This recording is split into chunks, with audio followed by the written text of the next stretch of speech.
first map there for 100 Thieves. As they got bullied by FaZe very heavily in the early game especially. We saw a lot of aggressive play coming out from the likes of Corey and Baby Bay that allowed FaZe to have early round advantages several times and also take out some of the most important pieces of 100 Thieves' attack, namely looking at a player like Asuna. This is VCT Challengers number 3, the last opportunity to make it into Masters. These teams have already made it into Masters, but they're fighting for seeding and some additional prize pool, and of course the bragging rights as well. We mentioned it during that last map. Pretty sure winner plays XSET, loser plays Immortals. Both teams very good, but Immortals so scary right now. Looking at these replays, Alex, I mean, what exactly was going on outside of FaZe literally just doing everything in their power to prevent 100 Thieves from having 5 players? That's it, right? And when these guys are pushing aggressively for FaZe, I think it took a little bit of time before 100 Thieves realized that they had to use a little bit more utility to try to clear out, get information if Corey or Baby Big were actually pushing into these rounds. And when they realized that they can, they were starting to come back a little bit, right? Using that Aldril early towards that belt into the A sign, allowed players like Ethan, one of those key players for 100 Thieves that make this game much more closer than it was supposed to be, just due to the sheer dominance of how FaZe has been playing on that first map. So again, very impressive of how FaZe played this. I felt there was a lack of utility towards the beginning of the rounds here for 100 Thieves, but here is a time to reset. They have a chance now on Bind. I mean, just looking at what 100 Thieves had as their agent composition, I'm wondering how you stop that. How do you prevent Corey and Baby Bay from literally just running at you and just taking advantage of feeling it? That's really what it was. Yeah, well, on a map like Ascent, when Corey and Baby Bay are rushing the way that they are, a map like Ascent is hard to try to predict that because there's just so much verticality in this map, right? So if it's going to be towards an aim and push, we don't know if they went towards that fence like they did. We don't know if they satchel charge on the top of belt, if they hide inside the nest. There's just too many angles to clear if you're trying to body peek at the beginning. And if you're using utilities at the beginning, as I mentioned before, to try to clear it out, you don't have anything left to try to get the executes into the sites. Now you get into a map like Vine, where somebody that's going to try to be aggressive like Baby Bay or like Corey, when they're going to try to push towards long B, it's only a flat ramp towards the long B. If they're trying to push showers, it's the same level at the showers. So they could kind of expect that a little bit more for somebody for 100 Thieves when an aim battle might come back in favor of them again. When you have somebody like Asuna that's been cracked for the past few days, we've seen nothing but highlight reels for him in yesterday's matches. We want to see that again, and here's the opportunity for it. When you're looking at the map history for these teams on the map, just starting off at the beginning of the year, 100 Thieves has a 43% win rate on Bind. FaZe has a 67% win rate with losses to E United and XSET and wins over BBG and Energy, but neither team really has a massive amount of matches played on the map.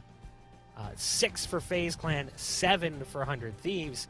100 Thieves did pick up a dub over Gen G, but they lost to Luminosity, Energy, and then most notoriously, they lost to Carpe Noctem during one of the qualifiers, which obviously could put a little asterisk on that one, given that it wasn't their 5-player roster, with Nitro not currently playing at the time.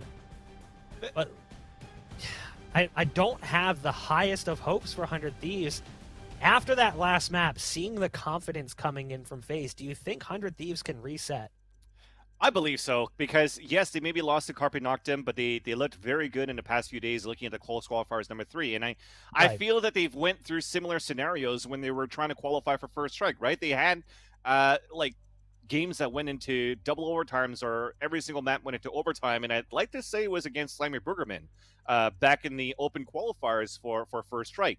So whenever you have these close matches where it's like, oh, well, it's not supposed to happen, this is not the 100 Thieves that we know of, they're still good and professional enough to be able to reset from the previous map and get into this one. I mean, look at Ethan. He's played the big stages for the longest time with one of the most notorious brands in Counter-Strike, and now he's playing with one of the most notorious brands established in Valorant. So that type of pressure, I think, is nothing for players like Ethan, like Nitro, like Hiko, and like Steel. They're able to have that type of clawback moment where now versus FaZe, like I said, they still have a good chance to make this close. The only issue right now, if you're looking at the roster right here for FaZe, is that they eliminate the Sentinel for this map, they bring in Zachary. So when we talked about the verticality of Icebox, and you're going into Bind, now they have to focus on how do we avoid the flashes from the flash and dash of Zachary and Baby Bay together. And I'm pretty sure 100 Thieves will be ready for this.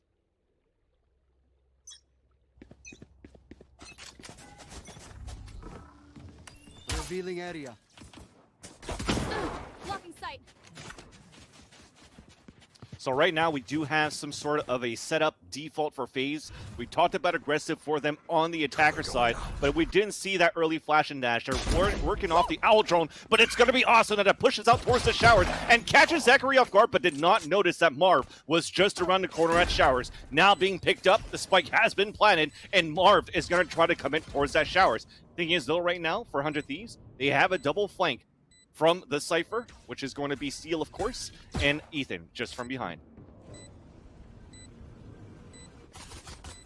Spike is now taken down as Marv is trying to play that pulse plant for the team. It all comes down to, once again, Hiko. If he could clutch this time a 3 versus 1 against 2 players that's been popping off, and that's Corey and also Baby Bay, but it doesn't work out. Corey gets the kill. First round comes in for FaZe in that pistol. And mind you, if you just tuned in now, we do have a 2-0 scoreline in the best set of 5. So the question is, what happens there? FaZe, because they come in from the upper bracket finals, they do have 1 map in hand in this series, while now it's 2-0. So 100 Thieves from this point on has to win every single map. The next 2 coming potentially being Bind right now and Haven to try to bring this to a last and final map of Ascent. So great pistol round being held here. Now it's going to be, we're going to see a split forces Hookah side. So instead of having that flash, actually Zachary's going to try to flash in for Corey to try to get in and control of Hookah.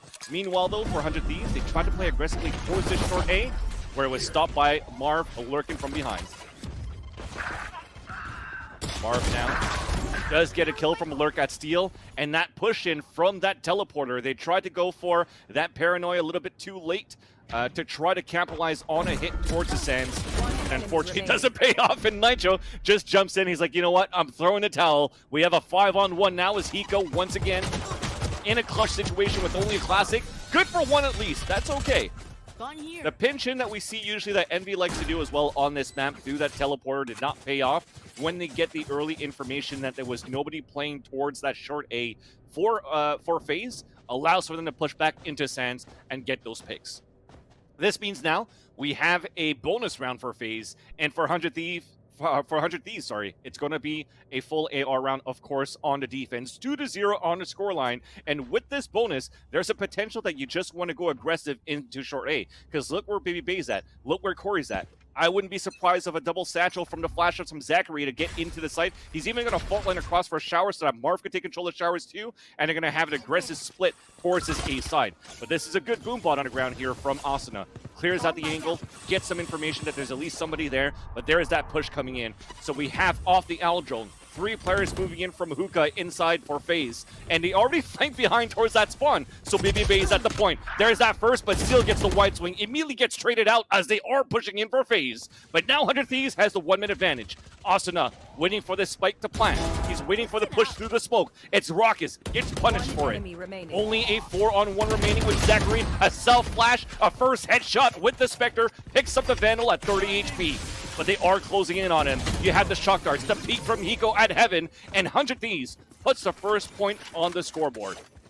Now at least they have 2 players, or 3 players that were still alive here for 100 Thieves, which allows them to get at least maybe a small buy for one of the players. Nitro has enough to drop one for Steel as well. But what's good here is that the economy stays low for 100 Thieves. A good opportunity as FaZe were on a bonus that if they actually take this next round, you're going to see 100 Thieves back on a save. Right, they do have a showstopper ready here with Corey. The idea maybe right now is to take that Hookah control again and try to get that showstopper opener into the site. We are also 1 orb away from the ultimate from Hiko, but he's playing it very passively towards his Heaven. So this focus, this concentration towards Long B seems to be paying off. The Owl Drone to come out right now for FaZe to try to clear out the area. A couple of smokes to retaliate on the Long B as well, but it's a stalemate. The main action now happening towards Hookah. Cage is already up from Steel, and it's going to be fairly slow. 1:13 on the clock. octane shells through the teleporter that came in there from Asuna. That also does not get any information yet. So we're soon seeing a lot of utility being depleted for Steel, and the L drone also comes out. They don't have much left to try to hold this B side. So Steel's gonna have to body block, play that contact, but he gets pinged out. There's that showstopper, but under the window and also close towards Shed. They catch FaZe off guard, and 100 Thieves are now in the lead with 2 players or 2 players ahead, rather. And Raucus jumps out a window, gets the kill onto Hiko, but gets traded out there by Asuna. So they've tied things up on a 2-2 scoreline. And that was a round that he needed here for 100 Thieves. They're still looking comfortable to get a gun round into here, but FaZe are going to be the one on the eco instead. And 100 Thieves has a chance to take the upper hand. Man, I am sorry. For whatever reason, technical issues precluded me from being able to speak. It just, this technology was like, no, you're done for the day. I was running out of breath, man. That was like my last breath going through. I don't know if chat realized, but I didn't take a single breath in like 3 minutes. Just too much color and play-by-play. There's a boom bot going into the showers. That'll spot the position of Baby Bay.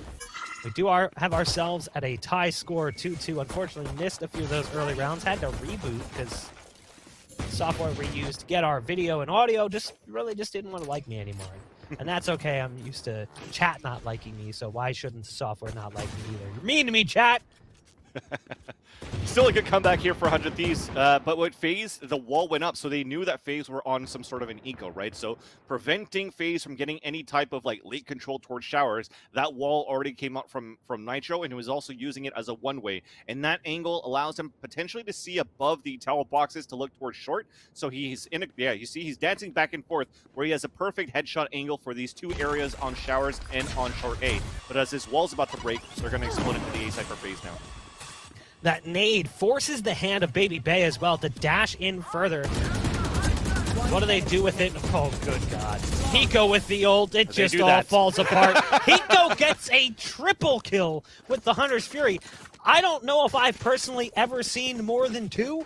So an incredible ult coming out from Hiko. Again, the targets were pretty softened up, and they also didn't bring much to the table. Yeah. Now we've got the full buy coming in. Baby Bay also has the ult available. Does opt to go for a purchase, though. Now, we did watch Baby Bay find the ace early on with the ult. But beyond that, we didn't really see much ult activity out of Baby Bay. It was mostly with the rifle and the AWP as well later in that series. Curious to see if he's going to go for the knife pull here. But it looks like he just wants to stick with the rifle. Yeah, being softer on that hit towards the short A, that split was perfect for Hiko to land those 3 kills with the Hunter's Fury. It's such a tight hallway. To even try to take U control, you're pretty much a mouse trapped in a maze, and you couldn't get to the cheese in the end, unfortunately. And 100 Thieves are looking good now, as they were trying to use that confidence to try to get more early information, but it's Nitro that gets punished early by Marv, unfortunately, and a 1-man advantage already for FaZe to try to take this map control, and they're leaning towards this A side as it's been weakened down.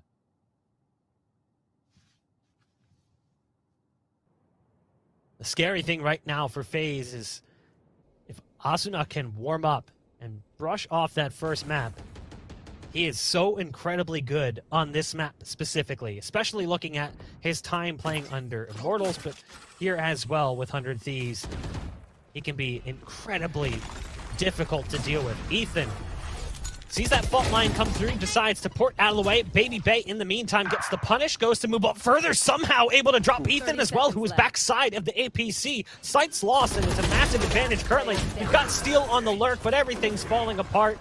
And it's the round win for FaZe.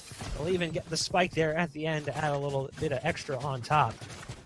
So 100 Thieves just couldn't quite hold against that short push. And I don't know if it was Ethan's move across that allowed them to just easily take advantage of the only player playing on site in Asuna. But Ethan couldn't do much after the port either, getting taken down by Baby Bay, who was again on that relentless full-speed assault. Yeah, when you lose Nitro early like that, right, you don't have the frost orbs, and when you're playing an open U-Haul, and you know that they might potentially dash into the site, you need those frost orbs towards the short A, trying to slow that down, try to slow down the clearing from FaZe into the A site. But that didn't allow for 100 Thieves to have those 2 players hold together towards the A site. It was just too aggressive for FaZe at the beginning, and Man, you hate to see that. You love to see it if you're Marv in a FaZe clan, but for Nitro, had the angle, operator on course, and he actually had the crosshair placement, but Marv went for the kill. Raucus wants to show that he too can deliver with the ult, but doesn't find any kills similar to the way that Hiko did. And there's Asuna with a quick little jiggle peek onto Marv. Now, in the meantime, you do have Corey, who's lurking his way over onto the B site, where you've still got one playing defense. Ethan drops a smoke that allows him to get into Cubby and just hold the line. The fault line coming out, the boombot's coming straight for Ethan's position. The recon dart's off the money. The explosion, though, is right there in his face, so he's dropped very low on HP. Has to be careful, needs some help. Flying into position is Baby Bay, knows there's one still on site. The save comes in from Hiko to prevent the fatality. The rocket would have gotten a post-mortem, but it still is down to 1 here for FaZe. A 1v2 as the hat comes out. Not going to be able to react in time due to that hat getting tossed out. And it's now down to the 1-on-1, and Hiko just goes for it. Full swing from the 31-year-old boomer. Happy belated birthday, by the way, Hiko. And yeah, it's definitely hard on a 1v1, and you have to face against Hiko. It's you're quaking in your boots usually at that point. And I like this time for 100 Thieves was that the utility that was used towards that site, it was on both sides of the default. That allowed for Ethan, yes, he got eaten and got damaged by a boombot, but it was able to slow down that clock, slow down the aggression from FaZe into the site when you saw that Baby Bay was dashing as trying to make his way in. The difference before was that for 100 Thieves, they had those cyber cages that they had to be used so early into Hookah and also onto Octagon. But now as they time it perfectly with the full hit from FaZe, it allowed for them to get that crosshair placement and the bait and switches and the trades that was necessary for them to regain the lead in this half. How did that boombot not give away his position? Yeah. That was really confusing. There's the ult from Marv, though, into the elbow. Nitro now has to deal with what's coming this direction. You can see the ult being popped by their Omen to send him back behind enemy lines, but you've got Baby Bay now moving into position with the knives out, despite the fact that they had Marv in an advanced position. It doesn't really make too much of a difference as he was taken out quickly by the player still hanging out on site, and Nitro, who's still here, by the way. Yeah. Sitting back towards elbow. I love what Baby Bay's trying to do. Dodging some recon darts as well. There's an ult coming out, the Rolling Thunder. As Baby Bay tries to push into position, Asuna dodged the charges. The flashes are still coming out. And now it's down to 1. It's Nitro. The player who originally was playing B-side defense is somehow the last one alive on a B-side take. But FaZe finally able to sniff out his location and come up with a round win. Even though it looked like Baby Bay got backstabbed and it didn't pay off, he actually was able to get that kill onto Ethan, who got knocked by the Rolling Thunder of Zachary. Just off timing a little bit, or better timing for the person from 100 Thieves that was able to take the left side of the entrance of B side to get that backstab frag without being stunned onto Baby Bay, which made things, of course, a lot more difficult in the end, though, for FaZe to try to hold that site down. Good thing, though, is that they did. Just from that sheer aggression and just dancing around the site from FaZe, from Baby Bay. But it looked grim at the beginning for Marv, going for a full from the shadows into elbow, not realizing where Nitro was still lurking around. Nitro could have potentially won that round on his back. He just needed that res to maybe help one of his teammates, but it was dead a little bit too far down towards long B. Raucus catches one on the backside of mid. Look at this setup right now. There's so many players trying to come in from Hookah for 100 Thieves. As they start to make their way out, they don't really have the greatest of hardware, and that's going to allow them to line some up. Steal with the Bucky, though. Able to find 2 pumps, but not going to get a third out, not going to find a third kill on the round. FaZe is taking control of that scoreboard. It's the first time they've had it since round 3. They lost it in round 4, where things got tied up by 100 Thieves. It's been a back and forth a little bit since then. Raucus currently top of the scoreboard for FaZe. Baby Bay has kind of faded into the background a little bit. Still sitting at 7 and 6 and 5. It's not a bad performance, but compare that to the nearly double-digit, or the 2 FPR he had in the first half on the last map, by the way. I think he had 19 kills after the first half, if I'm not mistaken. Yeah, so this time you just have to pay attention to how Steel, even though it's like pistol rounds for them as well, that he could definitely use that Bucky into their favor. Did a lot of econ damage with those 2 kills, but overall, second rounds, whenever they lose pistols, there's a potential that something like Steel could use a Bucky and try to turn it over. And when he's playing potential spots like U-shaped hallway, like Hookah, you can't discredit him if he has a weaker gun than a Vandal or even a Phantom at this point. But full gun round coming through, as now it was an eco for 100 Thieves. You see Steel, he's holding down towards that U. The camera's going to come up, and he's just waiting for the initial push. But they're reading this correctly so far for 100 Thieves. They have 3 players stacked inside that site, and that camera that spots that owl drone, at least it breaks the trap wire, but Steel's going to be ready for the fight now. Ult used to get them some space. I might scare the members of 100 Thieves. Corey spots one up on the rafters over towards Heaven. How does that work? Ethan just sticks around a little too long, but it's okay. Backup is here. Support has arrived. And now it's all up to Marv. Spikes down on the site, and that tiny, tiny little head of the Cypher with no hat. So difficult to hit. We're tied up again. 100 Thieves with a strong defensive hold on the A site. And you mentioned Bucky for Steel. Steel has been a player we've seen use shotguns, I think, more than anyone this whole event. And it's just shown how strong the shotguns can be in the right position. Here it's with the Phantom, and he'll get a 3K, holding U-Haul and preventing the push from short from being successful. So you see how he places that that cyber cage right there. So popping that up really splits up that defense from FaZe. It allows Steel to just really focus on that short A. Asuna could really just focus on Showers battles, and it was just a perfect hold as Ethan got popped by a showstopper. But this round, we're changing the pace for FaZe. We've already gotten early control inside Hookah. The Hunter's Fury that came out from Rockies was just trying to push the players back from that B site.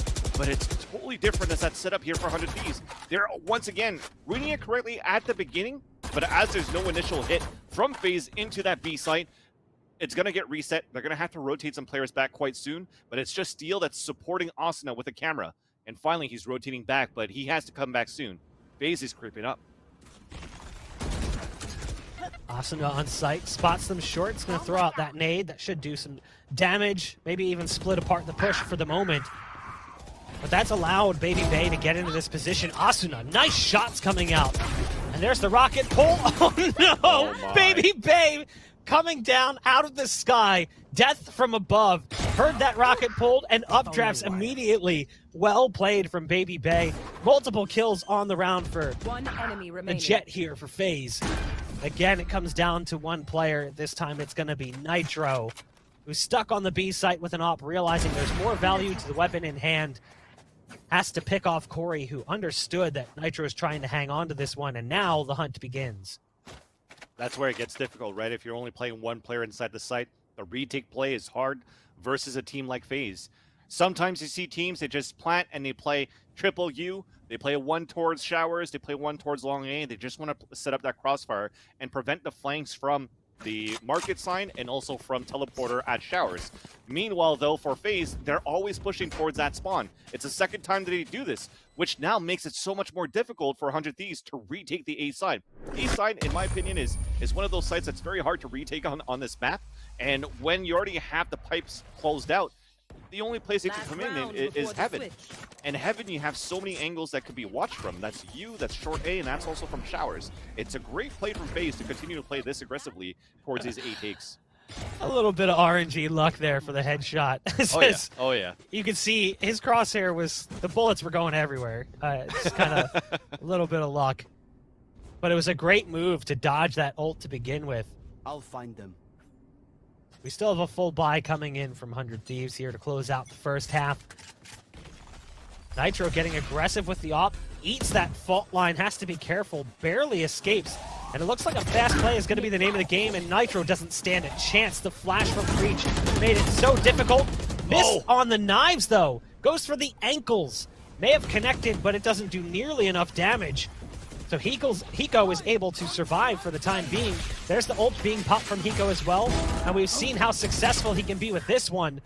In the meantime, Marv has snuck out into the cubby and at least grabbed one kill, but look at the damage that's been dealt, largely due to that ult coming in from Hiko. Shock darts coming out long range as well, lands a little high. Recon dart right next to Steel gives away the position, it's relying heavily on Marv. So Marv is able to get back around from elbow and spot out Steel. They hear the owl drone. So it's all down to this. A 2-on-2 to close out the first half. You've got a player inside smoke, goes for the port away, and I love it. Shadow Step to get out, and the port to get back to the A site. They're going to go for spike placement across the map. Well played from FaZe. The question is whether or not they'll survive for long enough, as you've already got a player coming up from short.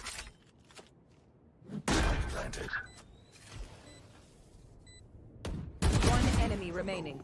Ethan gets there so fast, and they're just not prepared for it. Now there's a smoke going down as well. Raucus is going to play inside it. Has to time this one perfectly. Does have a recon dart. Doesn't want to give away position. Ethan's got the read. It's an unfortunate round loss. It was a good adaptation from FaZe there at the end, but 100 Thieves keeps things close. It's 6-6 as we get ready to jump into the second half. Pistol round of the utmost importance. Switching sides. We're going to throw things to a break, and when we come back, we'll see who's able to find that big early dub. Stay tuned.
And we are back, jumping into the second half of a close game between 100 Thieves and FaZe. 100 Thieves has to pick up a win here on Bind to force us into our next map.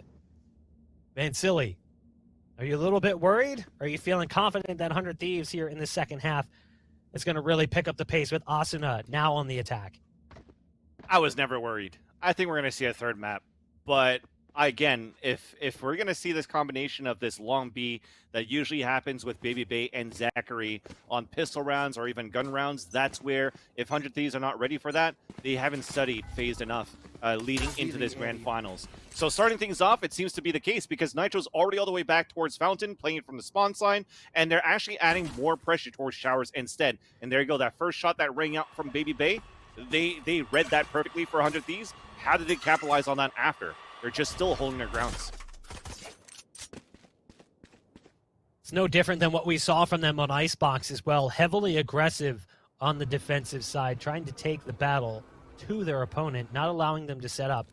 And it effectively eliminated Asuna, because in several of those cases, Asuna was the first one to die. Because of the escapability that Baby Bay had, he could get away without really being punished in several of those occasions. There's a flash that comes out over on long, but the recon dart prevents them from being able to peek. It looks like we will see at least some presence towards B early, but they are playing towards port, so we might see a port play set up with players still positioned over on A side. You've got one in Showers, one other towards Short and Steel and Asuna respectively. It's going to come down to these early duels. How successful are they? And that one works out pretty nicely for them as Ethan gets the execution, point blank range, and now they're going to peel. So now you're going to see the fallback and go back through the portal to A, but the problem is they lost the players on A, so both players A, Steel and Asuna, who were supposed to pick up the kills, didn't, and now there's a fat paranoia coming into the Showers. Everything is falling apart. Yeah, the lurk was coming in for Steel, now there's no time. They're going to have to rush out and show themselves in. Now with no time left, it's Zachary that gets the last kill. Unfortunate there for 100 Thieves. Perfect for FaZe at least, though, because with that heavy execution towards that B side, 400 Thieves, they never rotated out for FaZe. So they were ready also for the style of pistol rounds. 400 Thieves expecting this lurk from Steel towards short A, and they capitalize on that pistol. An unfortunate turn for 100 Thieves. I thought they were just going to go for the early B presence, and if they find the openings, just dedicate to it. But they were sold on what they wanted to do from the start of the round, which was that A-split portal play. Ahead. Unfortunately, the players on A, who are very important for that setup, Asuna and Steel, both died as they went through the port. So at that point, they were already committed. They had to make up their minds and go for it. Nice shots coming out early from Baby Bay on the Marshall, not the op. Nades coming down, doing significant damage, and that's what allows Corey to absolutely punish. And again, we're back to that bully state, but it is just an eco round coming in. FaZe look flawless in the follow-up to the pistol round. That's when things get scary, right? Baby Bay still holding his confidence true towards that long B, the first pick. Then Corey is also playing aggressively towards Hookah. So that nullifies any type of split that 100 Thieves are trying to do on that pistol round. And of course, as you mentioned here, Mark, it was an eco for 100 Thieves, so they're much easier kills. I mean, it's a one shot, that's a 101 to the body from the way Baby Bay shoots it, so you didn't have any shields for 100 Thieves. They wanted to maximize their economy so they could get a full gun round into this round, just because they can get the spike plant on the first pistol.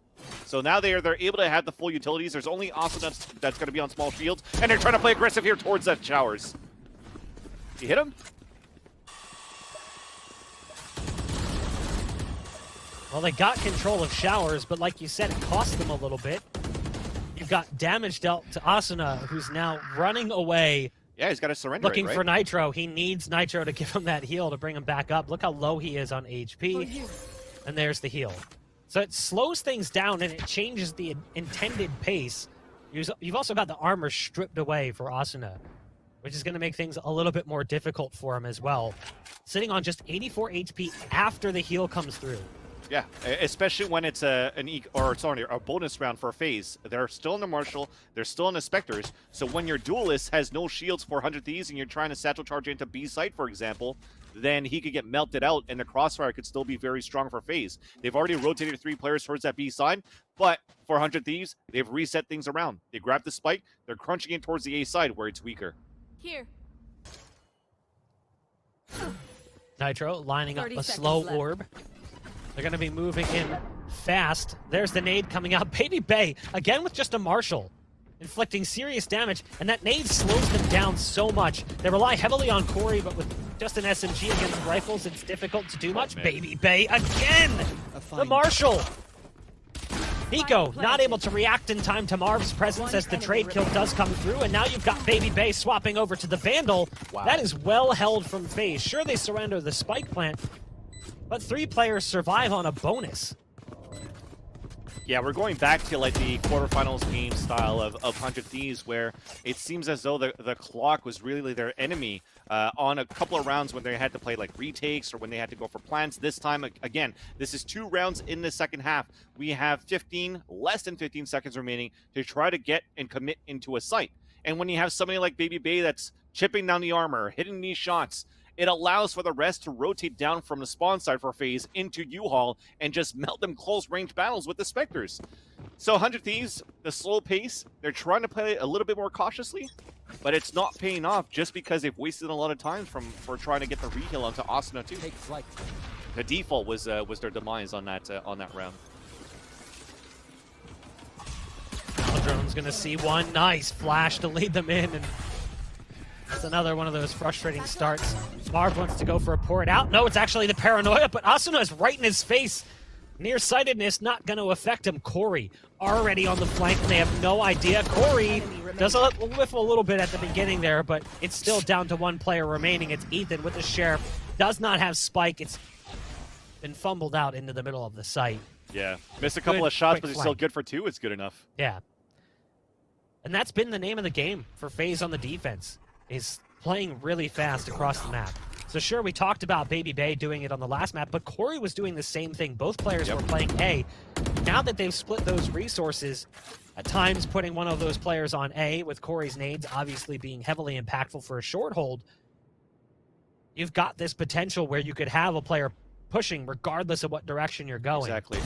They can rely on each other, right? The push from Corey, a push from Baby Bay. If it doesn't work out, look at this. They're trying to walk into a site, and the angles are perfect for somebody like Raucus or from Marv, and those players are also hitting their shots, which means that you could definitely play that loosened playstyle for Corey and Baby Bay. Be comfortable with it, because you know, just like when 100 Thieves were like on the top of their prime with, for example, Asuna and Dicey in the past, it's like, hey, you guys go kill. If you die, it's okay. We have the boomers that can take care of us, right? Into Hiko, into Steel, into Nitro. Now it's the same thing for FaZe. If Corey and Baby Bay are not letting their shots and not getting these first bloods, Raucus and Marv and Zachary as an anchor player as a breach could still put a huge impact to hold the defender side for FaZe. Marv again has Asuna's number dialed in. This is something we talked about in that first map, how they basically eliminated Asuna as a threat by consistently charging straight at his position, not allowing him to play his game, forcing him to play theirs. Again, you've got an AWP on long, and the recon dart's going to give away the position. Somehow he's still alive. Hello, Baby Bay. He's like, screw it. I'm going to try to rifle him down now. I missed 2 shots. Yeah. There's the ult coming out from Hiko. Typically on point, does some damage, but can't find the finisher. Marv pushing the smoke on short, has to be careful. There's players right around the corner. Just wants to get into Cubby, but actually wants to take the fight a little bit further, and Ethan is holding, so nice player advantage right now for 100 Thieves as they're in a 5-on-3. You've still got to deal with Baby Bay on the site. Now, did Baby Bay go back and grab the AWP, or is it back on the rifle? That's the question. Yeah, if I'm looking at it from this overhead view, it seems as though it's going to be back in his hands. There you go. So he's watching it from a nice angle and lands that one onto Nitro. And that's why that matters. Whether or not we were going to see that cross shot, now he has to be careful as there's players all over the place. He doesn't have tailwind, so he has to go back through to get away. He was spotted by the camera, has to remove the dart. Sight's been lost, and they're going to go for a spike placement. Baby Bay has the knives out, though. Oh my nice God. Quick flick coming in from Baby Bay. Wants to get another, and he does! Baby Bay finds 4. The last player's on 29 HP, fault-lined and rocketed. Ethan trying to survive, but can't again. Baby Bay with the knife work. Holy. And what did I say? They started that plant towards that B site, 400 Thieves, with 12 seconds remaining. But that allows Baby Bay to just try to keep them disorganized as they're still trying to set up their post plants. So he catches 2 players off guard, goes for the dash and the updraft into the site where it catches even Steel off guard inside the tube, and he himself has made things so easy for FaZe for that retake. Look at this replay. Oh, that shot onto dirty. Asuna was beautiful. But so was that. Even that last click onto Steel, falling in with low HP. Sure, it's a right click, but incredible work from Baby Bay yet again, who has stolen the pole position on the scoreboard away from his teammates. It was Raucus at one point as Baby Bay was sitting right around the middle. But now, switching over to the defensive side, it's become the Baby Bay show. You can see just how impactful Baby Bay can be. Again, aggressive play. The portal play coming in from Marv, backed by the paranoia. Wow. Asuna and Steel didn't stand a chance, and a port to get away as well. Yeah, Incredibly that's well amazing. played. That's amazing. TV towards spawn, that's just the most frustrating thing for 100 Thieves right now because they don't have an opportunity to trade. Now Raucus gets another kill here, and FaZe is looking great for series point.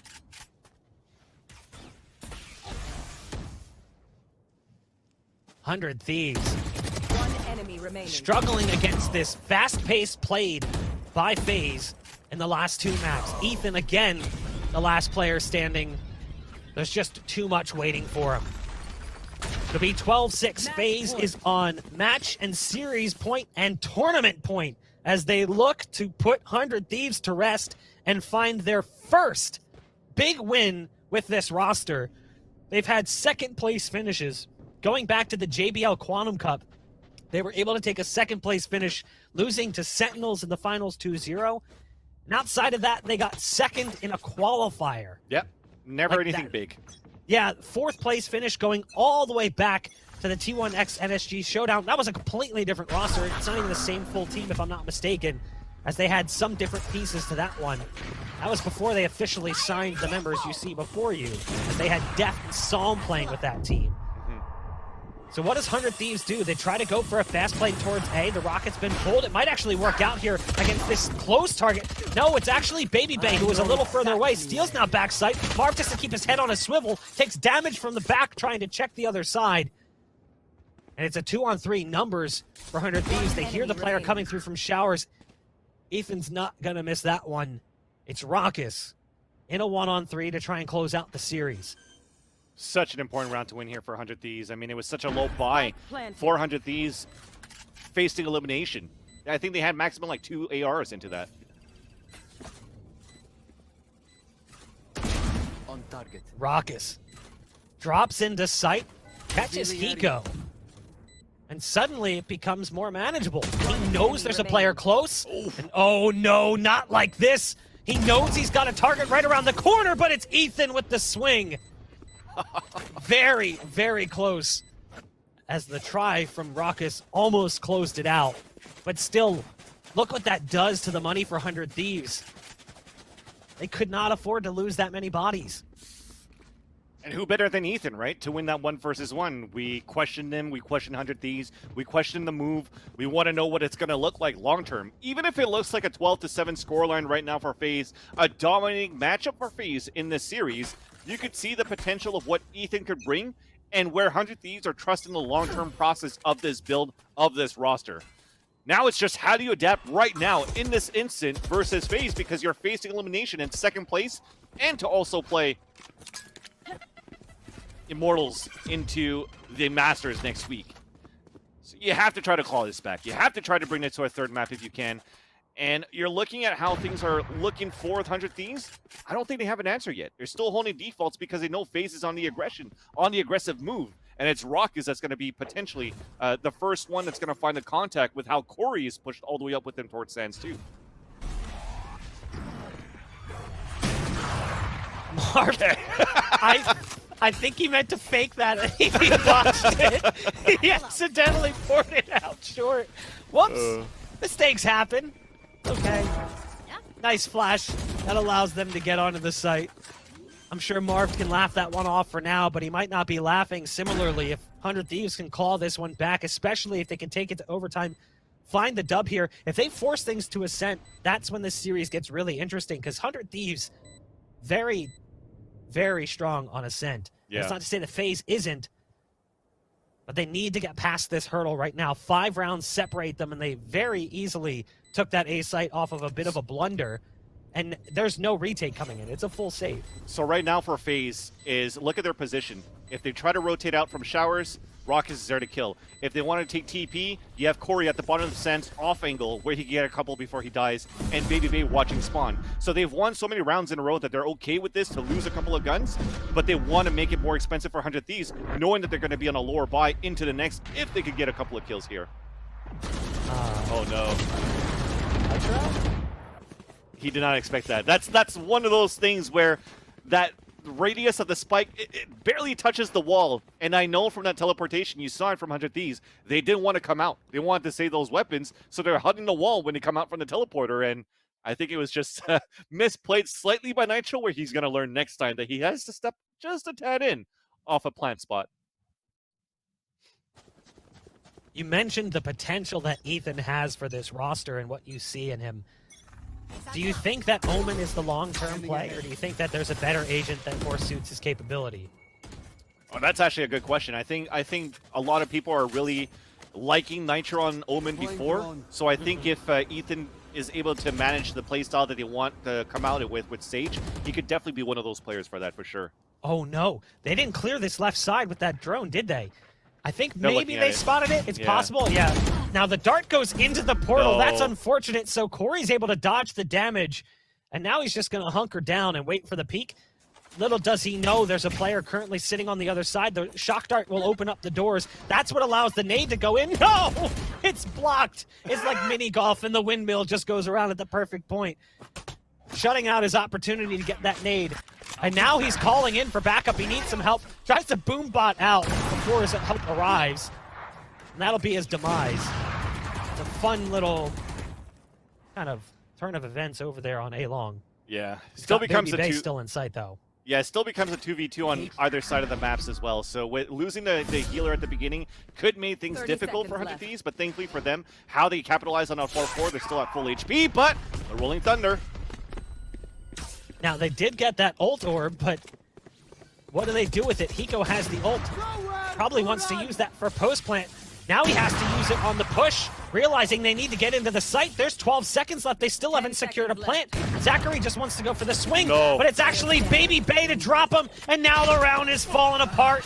It's gonna be FaZe who go through as the #1 seed coming out of Challengers 3 with a big win over 100 Thieves. Congratulations to FaZe Clan. Don't take anything away from their victory here. The first one, as Buck mentioned before, the first big tournament that they're able to get under their belt, under this organization. You have to give your props to FaZe for that one. It was a nice battle versus 100 Thieves, and 100 Thieves, like we mentioned before, they had something to prove. They wanted to show the world that bringing Ethan in, being the first strike champions, they're still a team to be messed with. And FaZe, they came out on top with their unorthodox gameplay that it seems as though 100 Thieves were not ready for. And again, props to FaZe to bring that type of gameplay out. Just an incredible series for FaZe in general, but not even that. Just look at their tournament run. Yep. If you actually looked at the rankings, just the stats from the event as a whole, coming into that final series, there were 2 players sitting at the top of the top players for the event. Asuna was #1, and then just behind him, Baby Bay. If you look at the 2 top teams at the top, FaZe Clan #1, 214 ACS across 7 maps. 100 Thieves, #2, 210.5 across 13 maps. So you really had the potential for an incredible series, but FaZe really illustrated just how good this team could potentially be. And they're finally able to breathe a sigh of relief and just be like, all right, we finally did it. We broke the egg. We've managed to make it in and find a big dub. Sure, it's not the main event, but there's still cash on the line, and it's still a trophy lift, no less. Yeah, you could definitely call it an amazing series for FaZe at least, right? To be able to win versus 100 Thieves on such a big margin in terms of the final scores for those 2 maps that we saw. And the way that they've been playing has been looking very, very good from just 2 weeks ago. 2 weeks ago, we probably didn't expect that from that playstyle from FaZe when they got knocked out, getting very close to qualifying to Masters in a close Challengers too. But this time, they definitely came out to play. Not only did they qualify, but they win it all. I'm looking forward to the Masters next week, man. This is going to be really hyped up for this team, and I think we're going to see a lot of FaZe up right now. Now, here's the question for 100 Thieves. How much do things change between today and the start of Masters in just a couple of days?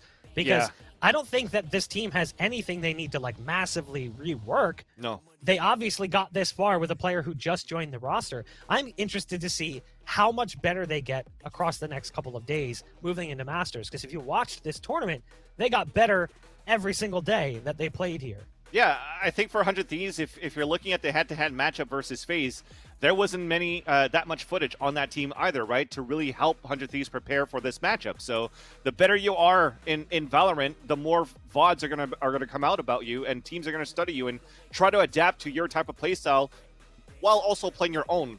Speaking of FaZe in this situation, I think when you look at 100 Thieves from the quarterfinals to 100 Thieves of yesterday, they've improved every single day. And now that they had the first time playing versus FaZe and being caught off guard of the playstyle that FaZe brought into the series, they just need those minor adjustments, studying those Vons from today's matches, and you'll still see a very strong 100 Thieves leading into the Masters. Well, let's take a look at our Mike and Ike sweet play of the day.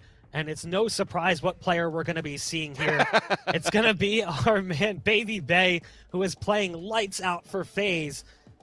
And you could see what it was. It was that play over on the B site. This is where FaZe really cemented themselves. This was the incredible 4K with the knives out. Starts with the op, picks off Asuna, who was over in hook, and then that last second right click. Yeah. Look at this shot, though. The knife comes out almost instantaneously onto Asuna, and then able to get back around as well and drop just before the kill can come through for Ethan. A huge moment that really helped solidify things there for FaZe. It was looking like a promising round up until that point. And we saw that 4K, right, for the sweet play of the day from Mike and Knight, but you can't discount also the ace that he got on Icebox. Right. So overall, him and Corey have had highlight reels after highlight reels in this series where when people were talking about Asuna, and it was trending on Twitter pretty much on how he pretty much carried 100 Thieves into fragging department, you got to get that Baby Bay training this time. Looking at the series in general, Baby Bay had 12 first kills. 12! That's incredible. Again, It's only 2 maps. Sure, it's technically a 3-0, but across 2 maps, Baby Bay had 12. Marved had 9. Yeah. Marved quietly snuck up into that territory, and it was mostly on the last map. Marv was playing Sage on Icebox, and it wasn't bad play, but it wasn't the comfortability that Marv typically has playing as Omen. Once we switched back to Bind, Marv on Omen just clicked, and he was able to punish time and time again. So what we saw from Baby Bay on Icebox taking out Asuna early on, it was Marv doing that. Yeah. Consistently pushing showers and preventing Asuna from really having any kind of impact in a round. Yeah, no, definitely. I think overall, when we talk about teams that look complete, it was a long process. It took a long time, but it shows how much FaZe has improved and evolved throughout these months, right, leading into 2021. I've mentioned it when we started the like any type of shows or any type of pre-games, even going back to the Winners' Championship for NSG. I was saying how 2021 is going to look very promising in the scene for North America when already LG and Immortals were into that debate or in that conversation of that top team in North America. But now coming out of the blue is a FaZe that we haven't seen before and a FaZe that we hope to see again, as they could be that team now under that discussion for that top team in North America. They look very, very good. I know that we talked how 100 Thieves had a tough bracket going into the grand finals. For me personally, I feel that FaZe had the lighter one, and their biggest test was against 100 Thieves, and they definitely passed that with aces.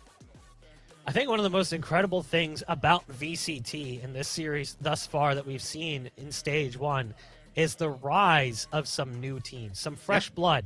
So seeing a team like FaZe step up a bit and bring things to the next level, looking at teams like XSET, looking at teams like LG, Immortals, who somehow still manages to find wins, even though they completely rebuild their rosters all the time. I mean, it's just really cool to see those storylines being built out, even though it comes at the expense of seeing some teams that we've watched for quite some time fall short when they needed to deliver most. Now, I do want to make sure you guys have it ready in chat. Chat, if you could, copy the word muted and then spam it in chat, because we're going to talk about one of our sponsors, and I know how much you guys like to have that word ready to go. You'll never have to worry about being muted again because of the quality of your mic if you're using one of these from HyperX, but I do want to give a quick shout-out to HyperX as one of the sponsors that make things ready and willing to go here for us. Legendary Comfort Codes Wireless with the HyperX Cloud 2 Wireless. Make sure you guys go pick those up. Like, again, we're tethered in. We got these wires. It's not as fun as it needs to be. I have a wireless mouse. I have a wireless keyboard, but I can't have a wireless headset. Trust me, it's something you want to have. So make sure you guys check that out. But we do have a player standing by and ready for an interview. We've got Marv, who will be joining us on the show so we can talk about that last series. Marv, a big win for you and the squad. That's huge. Finally a dub, like a big win for the team. What up? Of course, we getting these W's, you know. Made it to the finals. We had to close it out. We had to close it out. We had to show everyone. Man, you know Marv. What I mean? Tukmung, congratulations, man. That was a dominating series, bro, to see that versus 100 Thieves. And, you know, we've talked about it from the past days till today. We've had the meme that came out from Baby Bay when you fell in short from close qualifiers too to say, we're going to play this type of play style to their grave where we're just going to be the aggressive type of almost telegraph the way that you guys want to push forward. But we've seen a whole different type of FaZe throughout this whole weekend. We've seen the old FaZe, we see some new FaZe. Tell us the development within those 2 weeks. How did it happen? I think there's a very big misconception and where people think we just rush sites and rush up wherever we want to go. But Yeah. honestly, yeah, we did do that in the beginning, but we did change it up. But I feel like we have a lot more gears, you know what I mean? We have different gears. We can go fast, we can go slow. We know when to go fast, we know when to go slow, depending on all the abilities that they have and this, that. But yeah, I feel like we're like an all-around team now, I feel. For sure. Yeah. I think if I think about the Icebox matchup, right, and correct me if I'm wrong, because the way that Baby Bay and Corey were pushing out on the defense on the A side versus 100 Thieves, I didn't see that from you guys versus like an LG or like a T1 or something. So did you find like gaps in terms of 100 Thieves' playstyle that you wanted to abuse, or was it just the type of playstyle that you have for like an overarching umbrella for different for all the teams? Yeah, I think we decided to look over the map because we didn't play the map before. So we decided to pick up the map. We thought about it, and that's just how we've been playing. It's pretty good. It's been working. It's been working. Sure. So we just been doing that. But to be honest, I don't really know what they do at A site because I play mid or whatever. But yeah. Okay. Question for you on the maps. You guys could have potentially gone the direction of split. Was that ever a conversation? Because 100 Thieves, that's like their insta-ban. I know you guys have been banning it more recently, but was there a thought process like, hey, maybe we should take them to split because clearly they don't want to play it? Yeah, we never. I feel like for me personally, I never look at the other team and I'm like, oh, they're good at this map, they're good at this map. Like, what do you mean? I'm good at this map, I'm good at that map. So it doesn't really matter what you're good at. I'm just gonna ban what I want to ban, and then we're just gonna play. You know what I mean? Hell yeah. You play your own game. Yeah, play our own game, for sure. When it came to your wins, though, one of the biggest pieces was just eliminating Asuna as a threat. Like, you guys were playing very aggressive on Icebox. It felt like Asuna, like, never really had a chance to play.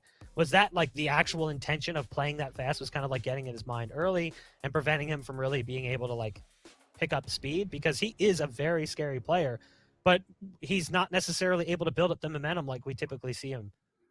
Yeah, we didn't look at Asuna and we're like, yeah, let's counter Asuna, but we did just play our own style. To be honest, that's all I can really say. We played our own style. This is how we've been playing. And honestly, Baby Bay was actually going for Asuna though. Sometimes when he would see two people with the jet knives and he saw a raise and he saw somebody else, he's definitely going for the raise. You know what I mean? You guys want to prove a point, and I think you guys definitely proved it. And I think mine's going to be a more general question here because it's been a long time, definitely a long time coming before you guys finally had a big title under your belt here, under the FaZe organization, under this team that you currently have. So just tell me about your feelings, man, now that you finally have something for Cole's Challenger 3, getting that victory, getting a huge prize pool. Of course, it's not over with Masters, but at least this is a good start. Yeah, 100%. I feel like we're good, but we're not done. Like, we have a lot we could work on. We have a lot that we can add to our game, and we're just going to keep adding and adding and adding.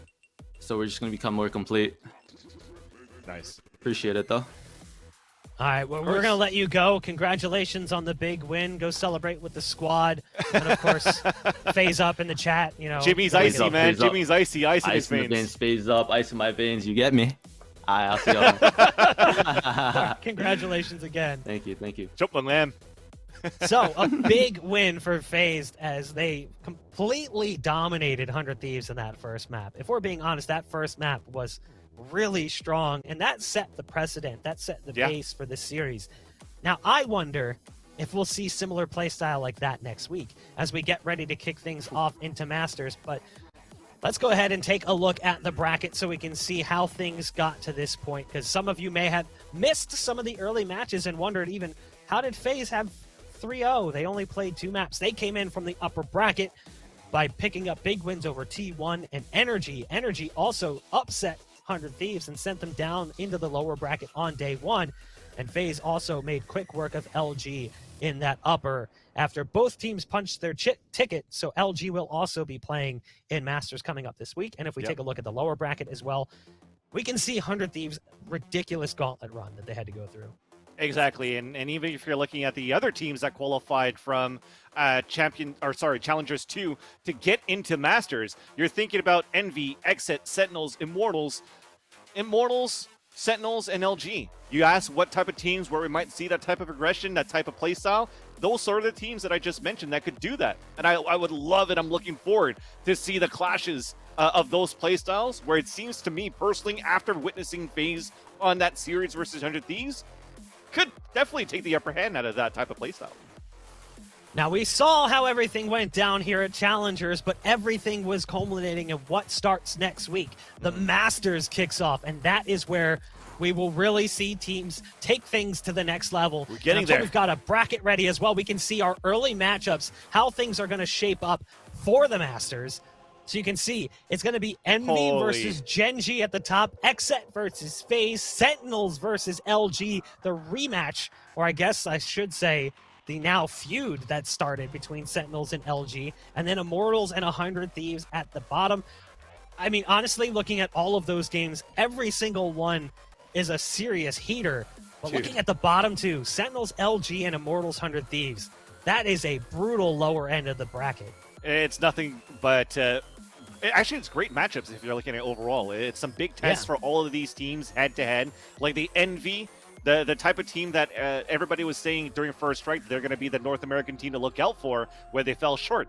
This time, they're looking really, really good, and they're coming up against a Gen G team that's been on a huge up and up. Their aggressive play style for Gen G as well, for example, that I forgot to mention, is also going to be a good one that's going to be a test for Envy. Can they hold that back? But definitely that LG Sentinels is that match to look out for the next week, when we're going to see that matchup for Masters. That for me is a beautiful feud between those two teams, those two organizations.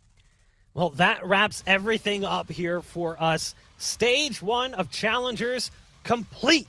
We are ready to jump into Masters next week, and I hope you guys are excited as we are to see what's going to happen with all of these teams duking it out to prove they are the best in North America. Thanks again, everyone, for stopping by and hanging out with us for the last couple of weeks, and hopefully we'll see you in the chat for the Masters. Take care.